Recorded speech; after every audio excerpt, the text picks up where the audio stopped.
Oh, we do. Sorry. I do have one more story, and I think a lot of you will like it. Everyone in my chat, I know you all are gay. For one, Kyle Clark, everyone's favorite newsman from Colorado. Well, he has a little story about an election denier who's been ordered by a judge to reveal the evidence that he's been keeping secret about the election. And until he reveals his secret information about how the election was rigged, he is going to be fined $1,000 a day. But he's taking a brave stand against it. The election denier, ordered by a judge to pay $1,000 a day until he complies with a court order to provide proof of his claims, is now saying he won't pay it. But podcaster Joe Olman also suggested that he's likely to be asking his supporters for financial help. They said, we're going to find you in contempt. Joe Olman does a lot of talking, mixing calls for executions of his political opponents with predictions of coming political violence. I said I want to send the media to the gallows, the mainstream media to the gallows, radical leftists to the gallows, traitors to our nation to the gallows. Just send the media to the gallows. I guess this was the guy at January 6th shouting, "Hang Mike Pence," huh? Like, he was one of those guys. My goodness. And they all kind of fit in the same bucket. And now the conservative podcaster from Douglas County has been told to put his money where his mouth is. Oh, it's the Dono Ghost telling you to donate. Ghost?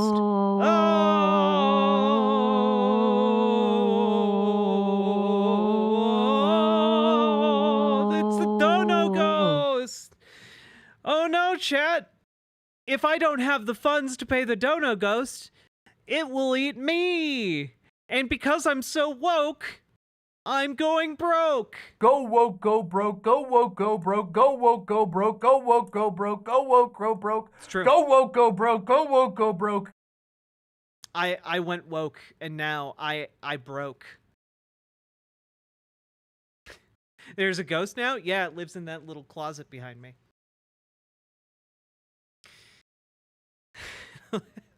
Anyway, let's go. Ordered by a judge in Colorado to provide proof of his election rigging claims or pay $1,000 a day to the Coloradan that he accused of fixing the 2020 election. That would be Eric Coomer from Denver-based Dominion Voting Systems. Yeah, so Derek Cooper from Dominion Voting Systems happens to be in Colorado, and this guy this podcaster has basically created an entire fiction around this guy from Dominion Voting Systems, like rigging the entire thing. It's crazy. I like how the slogan for his show is "Your Daily Dose of Sanity," as he talks about hanging people. Yeah, you would Lol. think that would tip off his audience. It's on screen right next to him, "Your Daily Dose of Sanity," and he's like, "Yeah, I think we should hang people." If that's chat, okay? If you're ever in that kind of trouble, you don't have to turn to that guy, okay? We all know where you can turn when you're in trouble. The next time you get in trouble, call a crackhead. You'd be safer. Unironically, you'd be safer around a crackhead than you would around that guy. And he has an audience that he thinks is going to support him for $1,000 a day?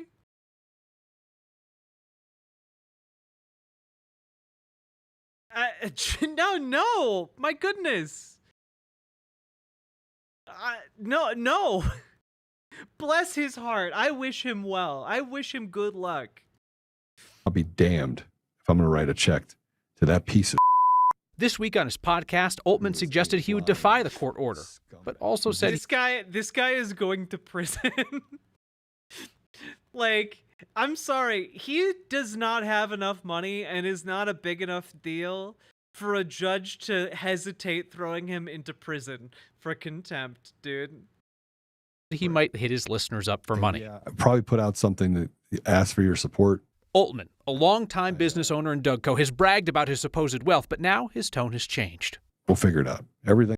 Dude, yeah, you might be wealthy, but you're like snowmobile outside of town wealthy, okay? Snowmobile dealership outside of town wealthy, all right?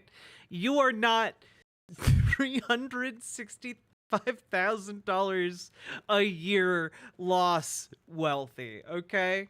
Thing that I have is in my retirement, so it's should be easy. I've worked my entire life and literally have to walk away having nothing because of these pieces of trash. Oltman's conspiracy theory that Dominion worked with Antifa to rig the election. Oh, okay. I hadn't actually looked into what his full conspiracy theory was. I thought it was just evil businessman manipulates outcome of the election. But no, it's Antifa organized with this guy? Why would he need Antifa when he owns the Dominion voting system company that you think has total control over the election results? Why? What possible use of Antifa would there be? Also, who? What do you think what does he think the organizational structure of Antifa is? Like, conservatives tend to think that Antifa is like has like ranks and hierarchy and like an organizational method. No, it has none of that. It's just a bunch of people who show up because they fucking hate Nazis, okay? Oh, did you raise a kid who watched Indiana Jones and took it a little bit too seriously? Oh, congrats. You have a raised an Antifa super soldier, I guess. I don't know. I feel like it's a pretty low bar to become Antifa. Do you hate Nazis? Yes. Congrats, you're Antifa. God, it's not even, yeah, no, it's not even interesting. It's just stupid. I feel constantly, I feel in this political space, like, what's the name of the detective from Knives Out? What's his name? Because I feel like this scene. It's so dumb. It's so dumb, it's brilliant. No! It's just dumb. I feel like that. It's so like that's how this feels. Benoit Blanc, thank you.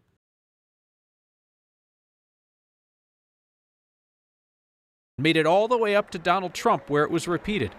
But Oltman refused to provide proof, going so far as to walk out of a deposition in Denver to avoid questions, hence the contempt. He walked out of the deposition. Dude, you are going to jail.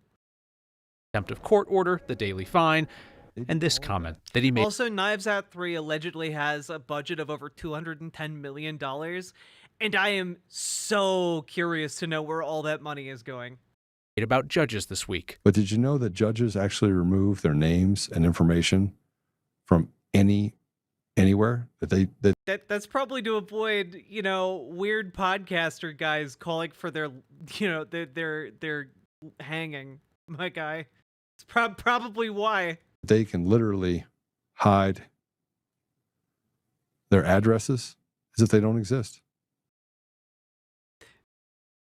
Dude, he's getting so close to saying on his show that he wants his audience to kill the judge who's overseeing his case.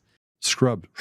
Altman closed his program with another prediction of coming violence. And November is going to be the start of something very, very, very, very, very, very kinetic. Now, do I want that to happen? No, I don't. I mean, kind of seems like you want it a little bit, to stop you from going to jail. But I don't want my children to be groomed either. I don't want perverts and I got bad news for you, guy. You're already grooming your kids. Satanists to be the one that gets the last word. Oltman's extremism and talk of violence has not caused him to be shunned by other Colorado Republicans. He was nominated for governor from the floor of their 2022 state assembly.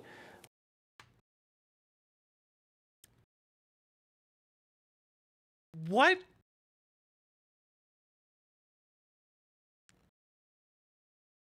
What? I always assumed Colorado kind of had its act together. That's crazy. What do you mean? How? He was nominated for governor. Gubernatorial nominee Heidi Ganahl went on Olman's show to accept his endorsement that year. And Congresswoman Lauren Boebert recently held an event at his gun store. Oh, he has a gun store. The guy who makes his living selling guns does a show where he tries to make people as scared as possible about a coming shooting war in America. That's actually kind of genius as like a marketing tactic. You know, like, oh yeah, everybody, there's gonna be a civil war real soon. By the way, we're having a 20% off sale if you come in the next 3 hours. You know, get here before the shooting starts, am I right?